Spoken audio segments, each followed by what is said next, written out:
ஆண்டவராகிய இயேசு கிறிஸ்துவின் நாமத்தினாலே உங்கள் ஒவ்வொருவருக்கும் அன்பின் வாழ்த்துக்கள். தேவன் ஆபிரகாமுக்கு கொடுத்த ஆசீர்வாதத்தை சுதந்திரித்த சுதந்திரவாளிகளை பார்ப்போம்.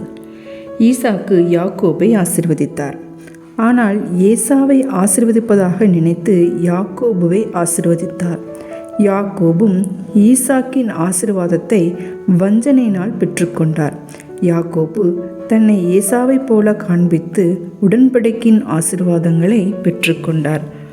ஆனால் 28ஆம் அதிகாரத்தில் யாக்கோபு சேஷ்டபுத்திர ஆசீர்வாதத்தை பெற்றுக்கொண்டவுடன் தன்னுடைய தேசத்தில் தங்க முடியாமல் பதான் அராமில் இருக்கிற தன் தாயின் சகோதரன் லாபானின் குமார்த்தியை பெண் கொள்ளும்படி கட்டளை இடுகிறார். ஈசாக்கு தன் குமாரன் யாக்கோபை ஆசீர்வதிக்கவும் செய்கிறார், அவருக்கு கட்டளையிடவும் செய்கிறார். ஆசீர்வாதத்தை பெற்றுக்கொள்கிறவர்கள் அந்த ஆசீர்வாதத்தோடு தொடர்புடைய கட்டளைகளுக்கும் கீழ்ப்படிய வேண்டும். எல்லா ஆசீர்வாதங்களும் நிபந்தனைகளுக்கு உட்பட்டது. ஆசீர்வாதம் வேறு, நிபந்தனை வேறு என்று இரண்டையும் வெவ்வேறாக பிரிக்கக்கூடாது. அதை தேவன் இணைத்திருக்கிறார். ஈசாக்கு யாக்கோபை சீரியா தேசத்துக்கு அனுப்பும்போது அவரை சர்வ வல்லமையுள்ள தேவனுடைய நாமத்தினாலே ஆசீர்வதிக்கிறார். சர்வ வல்லமையுள்ள தேவன் உன்னை ஆசீர்வதித்து நீ பல ஜன கூட்டமாகும்படி உன்னை பழுகவும் பெருகவும் பண்ணி, தேவன் ஆபிரகாமுக்கு கொடுத்ததும் நீ பரதேசியாய் தங்கிறதுமான தேசத்தை நீ சுதந்திரித்து கொள்ளும்படி ஆபிரகாமுக்கு அருளிய ஆசீர்வாதத்தை உனக்கும் உன் சந்ததிக்கும் அருள்வாராக என்று சொல்லுகிறார்.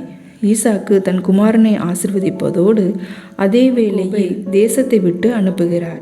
தகப்பன் தங்கி இருக்கிற இடத்தை விட்டு வெறுமையாக புறப்படுகிற இந்த சூழ்நிலையில் ஈசாக்கின் ஆசீர்வாதமான வார்த்தைகள் யாக்கோபுக்கு ஆறுதலாகவும் உற்சாகமாயும் இருந்தது.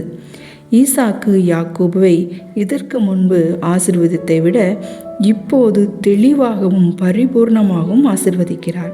ஈசாக்கு யாக்கோபுக்கு சொல்லும் ஆசீர்வாதம் கர்த்தர் ஆபிரகாமுக்கு சொன்ன ஆசீர்வாதத்துக்கு இணையாக இருந்தது. தேவன் ஆபிரகாமுக்கு அருளிய ஆசீர்வாதத்தை உனக்கும் உன் சந்ததிக்கும் அருள்வாராக என்றார். யாக்கோபு பெயர்சேபாவை விட்டு புறப்பட்டு ஆரானுக்கு போகும் வழியில் ராத்திரியில் தேவன் சொப்பனத்தில் நீ படுத்திருக்கிற பூமியை உனக்கும் உன் சந்ததிக்கும் தருவேன் என்றும் இந்த தேசத்துக்கு உன்னை திரும்ப வர பண்ணுவேன் என்றும் சொன்னார். யாக்கோபு என்னை தன் தகப்பன் வீட்டுக்கு சமாதானத்தோടെ திரும்பி வர பண்ணுகிற தேவனாகிய கர்த்தர் என்று அவருடைய வார்த்தையை நம்பி தன் பிரயாணத்தை தொடங்குகிறார். ஆனால் அவருடைய எல்லா சூழ்நிலைகளும் ஆசீர்வாதத்தை அனுபவிக்க முடியவில்லை. பாடுகளையும் வேதனைகளையும் உபத்திரவங்களையும் அனுபவிக்கிறார். தகப்பனுடைய கட்டளைகளை நிறைவேற்றுவதாக சென்ற இடத்திலும் ஏமாற்றத்தையும் அடைகிறார். ஆனால் கர்த்தர் யாக்கோபை ஆசீர்வதித்த ஆசீர்வாதங்களால் யாக்கோபு நான் கோலும் கையுமாய் நடந்து வந்தேன், இப்பொழுதோ இவ்விரண்டு பரிவாரங்களையும் உடையவனானேன் என்றான். கர்த்தர் எல்லா எதிர்ப்புகளிலிருந்தும் காத்து யாக்கோபை திரும்பவும் தன் தேசத்துக்கு தன் இனத்தாரிடத்திற்கும் திரும்பி வர செய்தார். ஆதியாகமம் 37ஆம் அதிகாரம் 1ஆம் வசனத்தில் வாசிக்கும்போது யாக்கோபு தன் தகப்பன் தங்கியிருந்த கானான் தேசத்தில் குடியிருந்தான் என்று பார்க்கிறோம். பிரியமானவர்களே, யாக்கோபுடைய ஜீவியத்தின் மூலமாக ஆசீர்வாதங்களை சுதந்திரித்து கொள்ள பாடுகளை அனுபவிக்க ஆயத்தமாக இருக்க வேண்டும். யாக்கோபு பெற்றுக்கொள்ளுகிற ஆசீர்வாதம் சுவிசேஷ ஆசீர்வாதம். இந்த ஆசீர்வாதம் சர்வ வல்லமையுள்ள தேவனிடத்திலிருந்து வருகிறது. கர்த்தர் ஆபிரகாமின் சந்ததியை யாக்கோபின் மூலமாக ஆசீர்வதிக்கிறார்.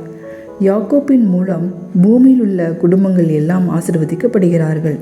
வானத்திலும் பூமியில் உள்ள எல்லா ஜனங்களும் இயேசு கிறிஸ்துக்குள்ளே ஒன்றாய் கூடி சேர்க்கப்படுகிறார்கள். ஆபிரகாமுக்கு உண்டான ஆசீர்வாதம் கிறிஸ்து இயேசுவினால் புறஜாதிகளுக்கு வரும்படியாக ஆண்டவராகிய இயேசு கிறிஸ்து சிலுவையின் ஆக்கினி தீர்ப்பையும் மரணத்தையும் விட அதிகமாய் அவர் நம் ஒவ்வொருவருக்கும் வரும் நன்மையே எண்ணினார். ஆகையால் தான் சாபத்திலிருந்து மீட்கப்பட்டிருக்கிறோம்.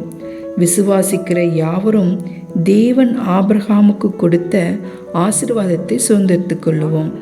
மேலும் ஆபிரகாம் விசுவாசத்தினாலே வாக்குத்தத்தம் பண்ணப்பட்ட தேசத்திலே பரதேசி போல சஞ்சரித்தார். விசுவாசத்தினாலே கிரியை நடப்பித்தார்.